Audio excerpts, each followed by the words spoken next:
इस पुरफ़तन दौर में ज़ीज़ की जस्तजू में वबा व कहत के खौफ में मुब्तला सियासी, माशी और समाजी मसाइल में घिरे हुए पाकिस्तानी और मगरिब व मशरिक़ के तहज़ीबी टकराव के दरमियान ये परेशान हाल मुमलिकत खुदादाद अनगिनत वसाइल के बावजूद मसाइल में घिरी हुई।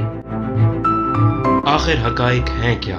सच को तुतला देने वाले हक़ाइक़ व वाक़ियात, बेदारी शऊर और हक़ गोई फ़र्ज़ है इस कौम पर, क्योंकि यहाँ लगा हुआ है एक तुरफ़ा तमाशा।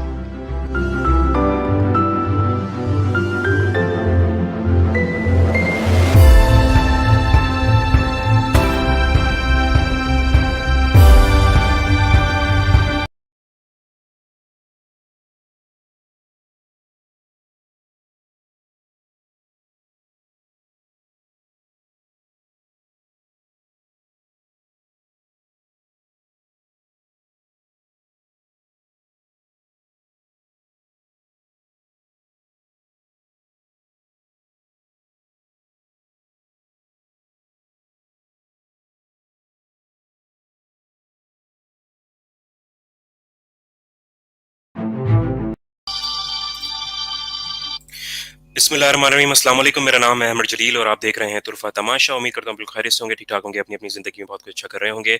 आज एपिसोड 86 है। प्रोग्राम में आगे बढ़ने से पहले मैं वेलकम करना चाहूँगा हमारे शो के दोस्त, हमारे एनालिस्ट सैयद सलमान शाह को अपने शो में। अस्सलाम वालेकुम सलमान भाई।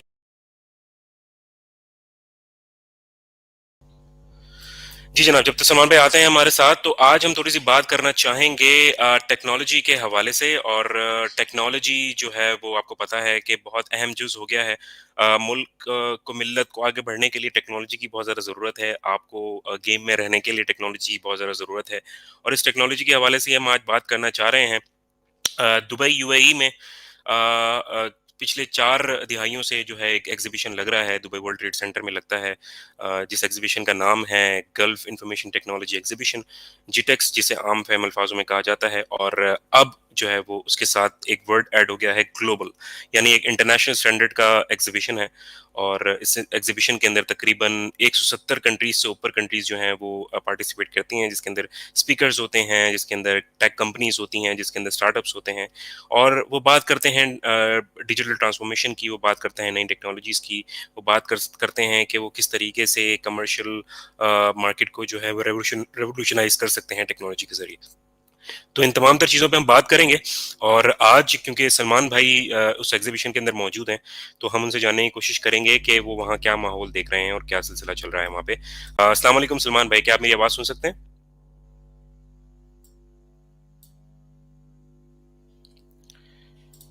जी सलमान भाई, दोबारा बोलिएगा।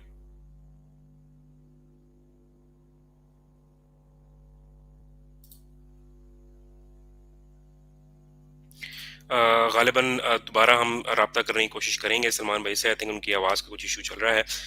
तो जनाब, इस एग्जीबिशन के हवाले से मैं आपको बताता चलूँ, जैसा कि मैंने आपको अर्ज़ किया कि 170 से ऊपर कंट्रीज़ जो हैं वो इस एग्जीबिशन के अंदर पार्ट लेती हैं। और बहुत सारे वहाँ पर स्पीकर्स होते हैं जो टेक्नोलॉजी से रिलेटेड लोग होते हैं।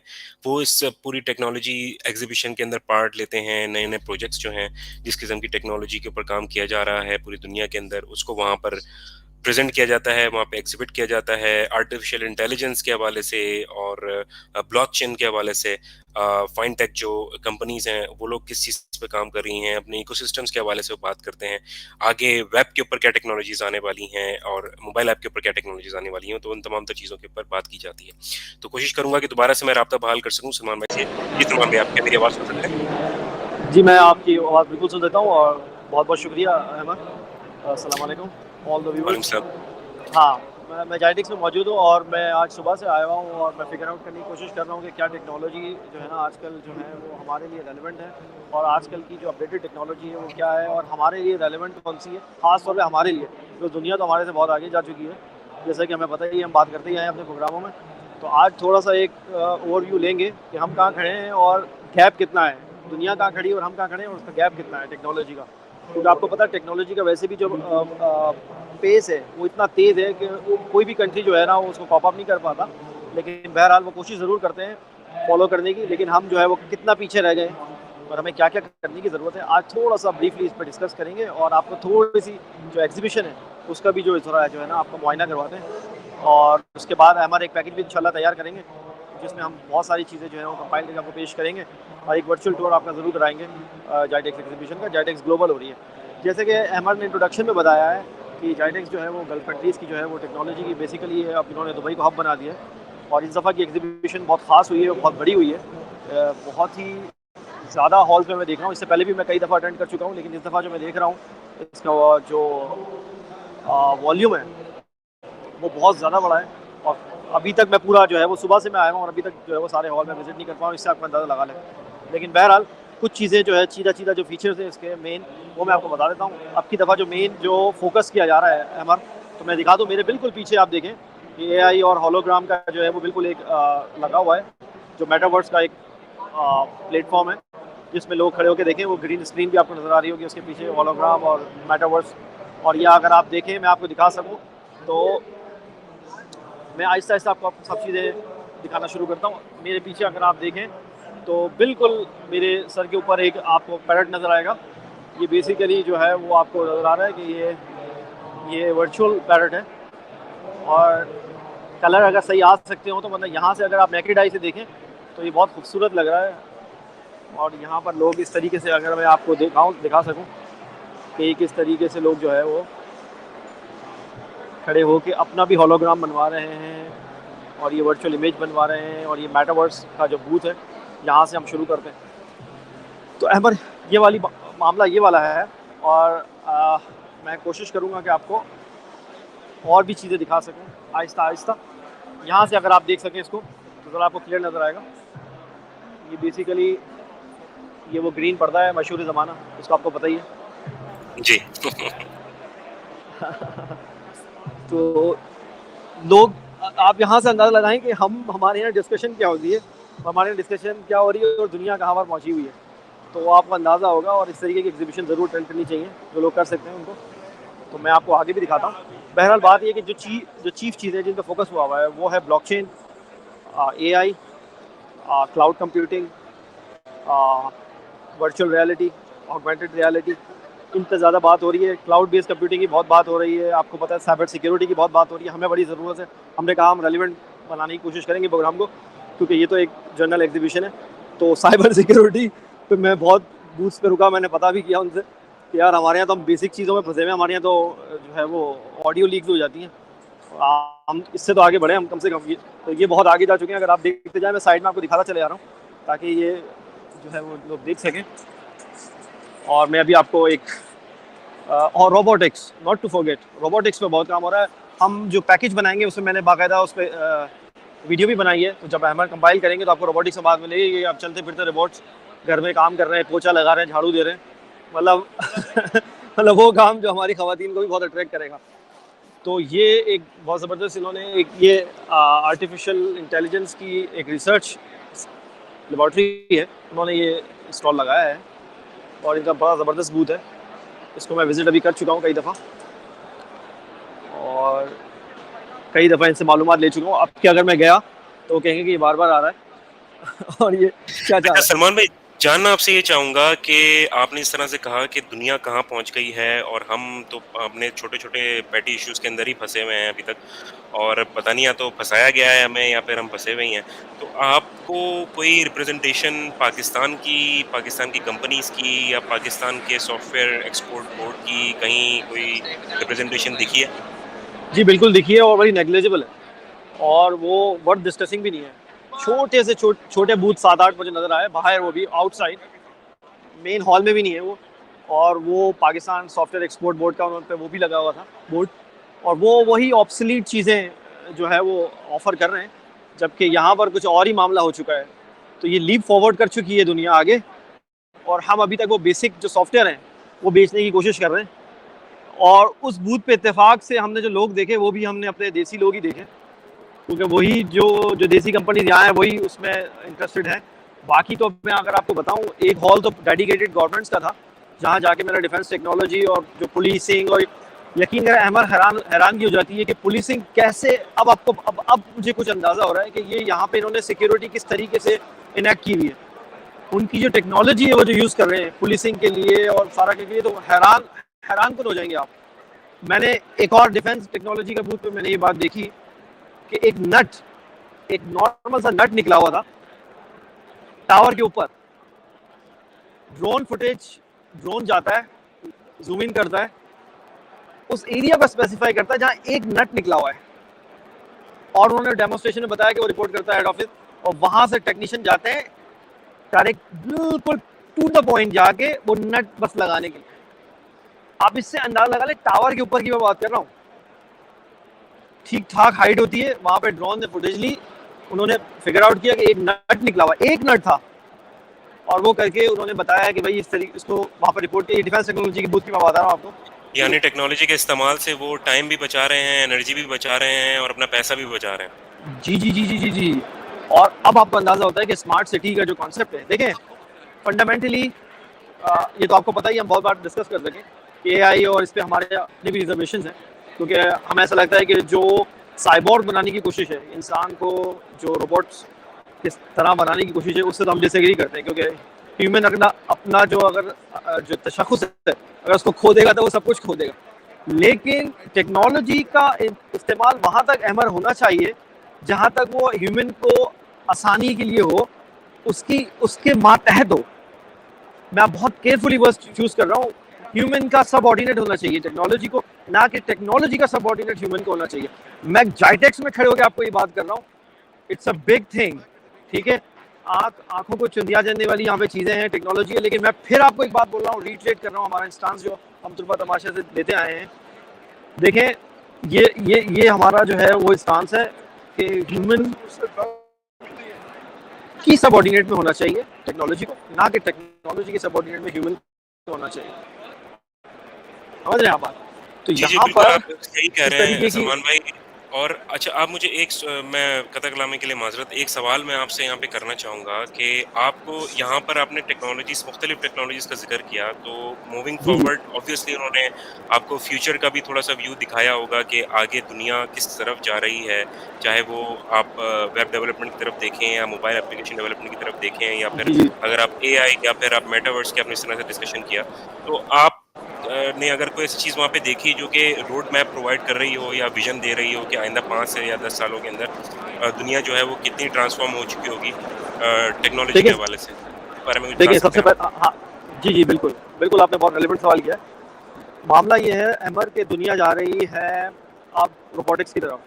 ये जो बेसिक जो चीज़ें थी वो ख़त्म हो चुकी कि भाई आप फला इलेक्ट्रॉनिक यूज़ कर लें, अपना काम आसान कर लें, फला टेक्नोलॉजी कर लें। अब जा रही है रोबोटिक्स की तरफ। जो फ्यूचर है 4-5 साल बाद, आपको घरों में काम करते हुए रोबोट्स नजर आएंगे, जो मुझे आज पूरा दिन गुजारने के बाद रियलाइज़ हुआ है ये बात। और मैं ये कंक्लूड कर रहा हूँ ये बात आपके सवाल पे कि आपको 4 से 5 साल में रोबोट्स नजर आएंगे। मैं ऑलरेडी देख चुका हूँ बेसिक काम करते हुए, सर्व करते हुए, और जो हमने पैकेज बनाना है उसमें मैंने इंटरेक्ट करने की भी कोशिश की है। तो मैं वो जो आप पैकेज आप बनाएंगे तो इंशाल्लाह वो हमारे जो व्यूअर्स हैं उनके लिए बहुत ज़्यादा हेल्पफुल होगा और पता लगेगा क्या है। प्रॉब्लम ये है जो कि हमने पहले भी बात की है, एलन मस्क का भी कंसर्न है कि कॉग्निशन आ गई है, मतलब कॉन्शियस होने लगी है एआई। ये है ट्रबलसम पार्ट। और मेरा ये ख्याल है कि अगर 5-6 साल में अगर इसी पेस से चलता रहा तो अगर एआई जो है वो कॉन्शियस हो गई और उसने बोलना शुरू कर दिया है कि मैं ह्यूमन से बेहतर हूँ हर मामले में, सोचने समझने में, कंप्यूटिंग में, मतलब वो तो हमें पता ही है उसका जो प्रोसेसर होता है वो हम। लेकिन ये जो उसको सेल्फ कॉन्शियसनेस पे बात हो रही है, जिसमें एलन मस्क ने भी कहा है कि मुझे खदशा है कि कहीं सेल्फ कॉन्शियस ना हो जाए, इससे हमें बड़ा खबरदार रहना है। देखें ये बात जाइटेक्स में खड़े होकर बोलना बड़ा मुश्किल काम है। यहाँ हर बंदा जो है वो प्रेस कर रहा है टेक्नोलॉजी की, और हम बिल्कुल जो है ना वो अगेंस्ट द पेज जा रहे हैं, समझ रहे हैं आप। और वैसे भी मैं अगेंस्ट द पेज जा रहा हूँ, लोग सामने से आ रहे हैं और मैं इधर जा रहा हूँ तो लेकिन ये दिखाने के लिए आपको, तो कहने का मतलब ये है क्योंकि हम अगेंस्ट ही जाते हैं, क्योंकि देखें भाई बात सारी ये है कि हमें वो बताना है जो सच है, जो लोगों के लिए बेहतर है, जो इंसानियत के लिए बेहतर है, जो ह्यूमन बींग्स के लिए बेहतर है, ना कि हमें भेड़ चाल चलनी है कि हर्ड मेंटेलिटी नहीं होनी चाहिए कि जहाँ हर्ड चलता है वहाँ पे पूरी आवाम चलना शुरू कर देती है, आपको पता ही बात। लेकिन मैं जो आपको क्या बता रहा हूँ, जो आप टेक्नोलॉजी की बात कर रहे हैं, फ्यूचर की रोबोटिक्स देख रहा हूँ मैं।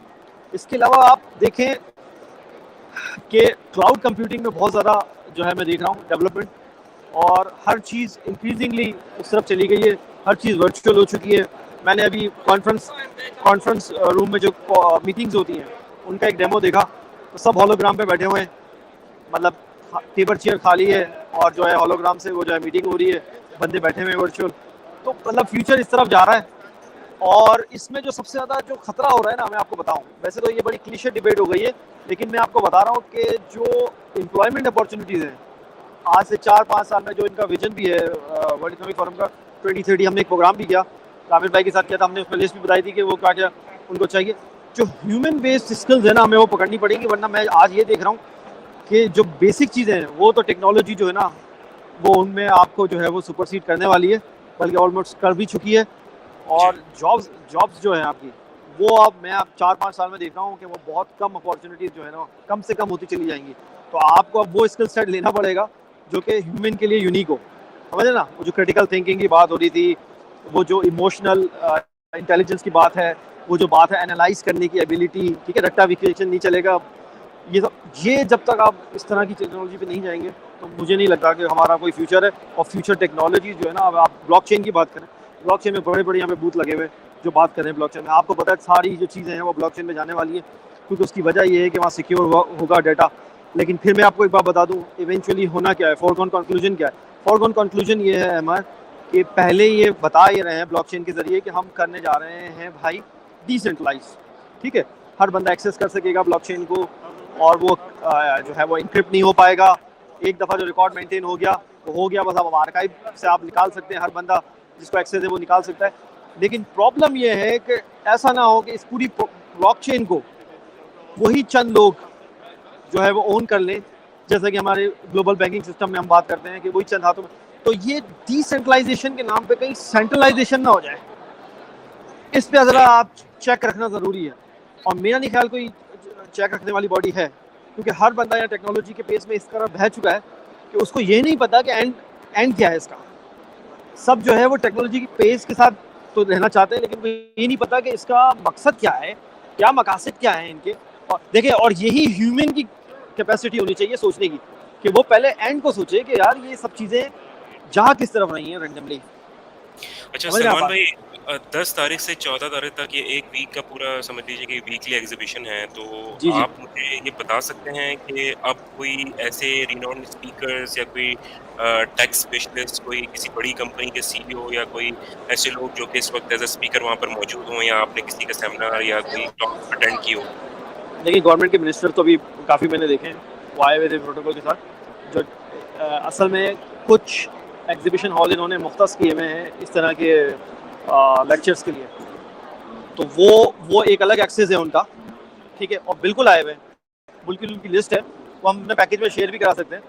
उनकी पूरी एक लिस्ट है, बहुत सारे लोग आए हुए हैं। और यहाँ पे मैं अगर आपको दिखा सकूँ आगे, इंटेल, माइक्रोसॉफ्ट, जो बड़ी बड़ी IBM कंपनी है, हनीवेल है, बड़ी बड़ी, मतलब सिक्योरिटी, साइबर सिक्योरिटी वाइज भी, और आप सॉफ्टवेयर जो क्रिएट करने वाली कंपनीज हैं, इसके अलावा मतलब बहुत सारी चीज़ें ऐसी हैं कि मैं आपको खुद बता रहा हूँ। मैं सुबह से आया हूँ और अभी तक सारे हॉल में घूम नहीं पाया हूँ, और मैं अभी भी कोशिश कर रहा हूँ कि मैक्सिमम मैं जो है वो देख सकूँ और उसमें से रेलेवेंस निकाल सकूँ हमारे लिए क्या होगा। क्योंकि हमारी कोशिश ये है कि देखें, जिस पेस से टेक्नोलॉजी आगे जा रही है, हम तो बहुत पीछे रह गए, ये बात तो सच है। आज अपने व्यूअर्स को भी बताना चाहेंगे कि आज ये एहसास हो रहा है कि हम किसी और ही बहस में लगे हुए हैं। ये तो बहस ही नहीं है यहाँ पे, बहस तो कुछ और चल रही है यहाँ पे, ठीक है। बहस तो ये चल रही है कि टेक्नोलॉजी में कौन ज़्यादा आगे जाएगा, आर्टिफिशियल इंटेलिजेंस कौन पहले अडॉप्ट करेगा अपने कॉर्पोरेट कल्चर में, अपनी कॉर्पोरेट की जो प्रोसीजर्स है उसमें कौन ऑटोमेशन लाएगा। और वो भी AI बेस्ड बात कर रहा हूँ मैं, ऑटोमेशन तो बहुत पहले हो चुका मामला, AI बेस्ड और वर्चुअल रियलिटी और ऑगमेंटेड रियलिटी और अब ब्लॉकचेन। तो कहने का मतलब ये है कि हम इसमें से क्या यूज़फुल टेक्नोलॉजी अपने लिए जो है वो रख सकते हैं और इस्तेमाल कर सकते हैं। और पोटेंशियल तो बहुत है अहमद, लेकिन हमें सही मानों में गाइड नहीं किया गया। जैसे कि मैंने बताया, अभी भी हम जो है वो हमारा अभी भी जो है एक्सपोर्ट, अगर आप देखें IT एक्सपोर्ट, क्योंकि ये रेलेवेंट बात है कि वो मेरे ख्याल में 500 मिलियन तक पहुंची है, बड़ी मुश्किल से, सब मिला के फ्रीलांस वगैरह को भी मिला लें आप अगर उसमें जो कर रहे हैं। तो अगर आप देखें, यहाँ पे देखें आप, मैं तो यहाँ पर गेमिंग चल रही है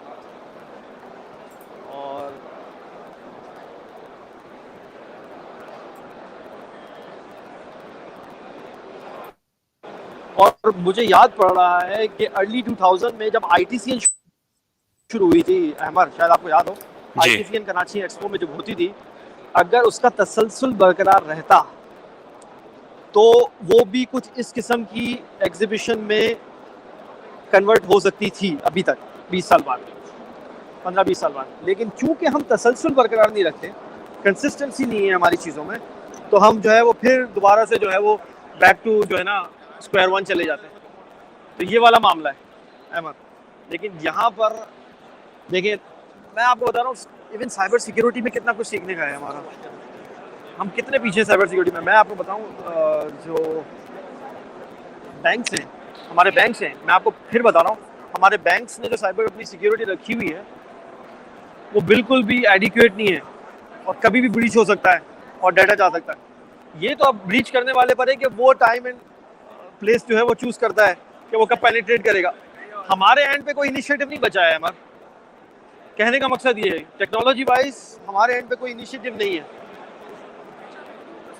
जी, मैं यहाँ पे आपको माइक्रोसॉफ्ट का भी दिखाता हूँ। इनका बहुत बड़ा जो है इन्होंने लगाया है हॉल, और ये बूथ इनका बहुत बड़ा है माइक्रोसॉफ्ट, अगर हम दिखा सके तो।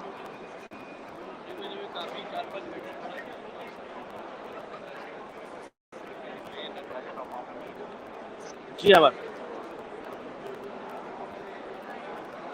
हेलो, आप बात, मेरी आवाज़ आ रही है आपको अहमद? जी, तो हम ये आपको डेमोन्स्ट्रेट करा रहे हैं कि यहाँ पर पूरी दुनिया से, नॉट टू फॉरगेट, पूरी दुनिया से लोग आए हुए हैं, और कंट्रीज़ ने भी अपने जो है वो बूथ लगाए हैं, कंट्री वाइज भी, जिसमें पाकिस्तान नहीं है। मैंने देखा वहाँ जाके, इंडिया का बूथ आपको ज़रूर मिल जाएगा। टर्की, रशिया, यूरोपीय यूनियन, अरब ममालिक ने लगाए हैं, लेकिन पाकिस्तान का कहीं भी जो है वो कंट्री का पवेलियन नहीं है, नज़र नहीं आया मुझे। तो ऐसा लगता है कि we are not interested in new technology.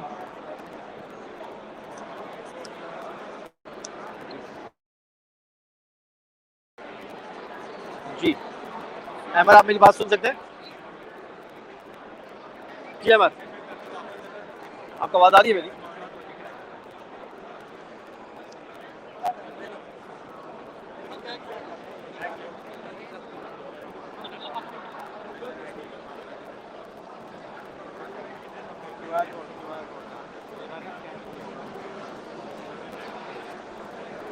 जी अहमद, आपको मेरी आवाज़ आ रही है?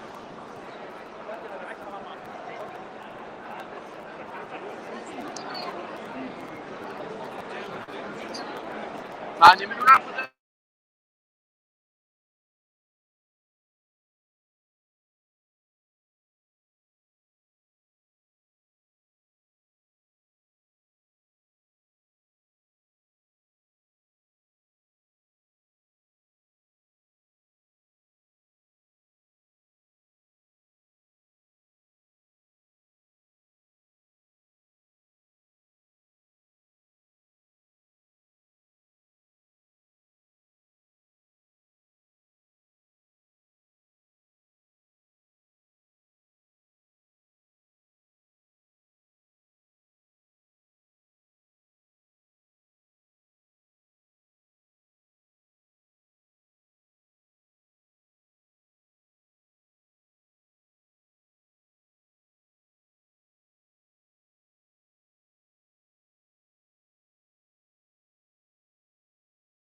जी सलमान भाई, आपको मेरी आवाज़ आ रही है? जी मुझे आ रही है आपकी आवाज़, मुझे आ रही है आपकी आवाज़।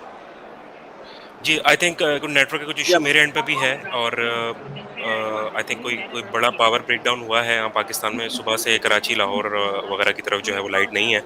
तो आई थिंक इस वजह से जो है हम फर्दर जो है अपने जितने भी व्यूवर्स हैं उनको अपडेट कर देंगे, और जो पैकेज हम क्रिएट कर रहे हैं जीटेक्स के हवाले से वो हम इंशाल्लाह ज़रूर उनसे शेयर करेंगे। तो सलमान भाई, थैंक यू सो मच कि आपने ऑन फील्ड रहते हुए जो है हमें अपडेट किया, चीज़ों के हवाले से बताया। और इंशाल्लाह जो है इस पैकेज के हवाले से जो है फिर हम यूज़र्स को जो हमारे व्यूअर्स हैं उनको अपडेट करेंगे। जी।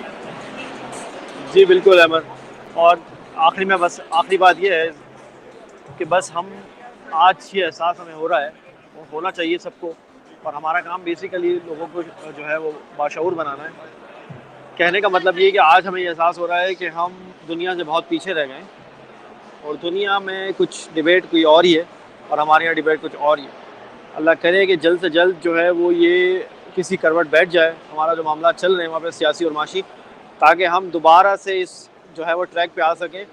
और इस बहुत टैलेंट है, लेकिन मसला वही है कि हमारे यहाँ इनस्टेबिलिटी है, पॉलिटिकल भी और इकनॉमिक भी, जिसकी वजह से हम कोई कंसिस्टेंट काम नहीं कर पा रहे हैं। और दूसरी बात ये कि कोई पॉलिसीज़ का तसलसल नहीं है अमर।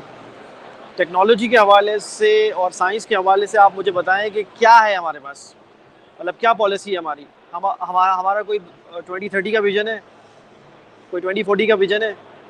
पूरी दुनिया में यहाँ देख रहा हूँ मैं, बीच में हम डिस्कनेक्ट हो गए थे, मैं कंट्रीज़ के पवेलियन भी गया, कुछ कंट्रीज़ ने यहाँ पवेलियन भी लगाए हुए। ऑब्वियसली पाकिस्तान का पवेलियन नहीं था, इंडिया का बहुत बड़ा पवेलियन था, टर्की है, उसमें रशिया है, अरब ममालिक है, और भी अमेरिका और बाकी लोग भी हैं। यूरोपीय यूनियन का मैं वहाँ गया, पैकेज में उसका हम जिक्र भी करेंगे। तो कहने का मतलब ये है कि सब जो है वो परसू कर रहे हैं इस टेक्नोलॉजी को, लेकिन हमारा मामला ये है कि हमारे यहाँ हमारा कोई जिक्र ही नहीं है जो है वो दास्तानों में। और दूसरी बात ये है कि वो हम वही अपनी ऑब्सोलीट चीज़ लेके चल रहे हैं। और इंडिया की जो है आपको पता है एक्सपोर्ट्स जो है वो IT एक्सपोर्ट जो है 150 बिलियन क्रॉस कर गई है, और हम अभी बैठे हुए हैं 500 मिलियन पे।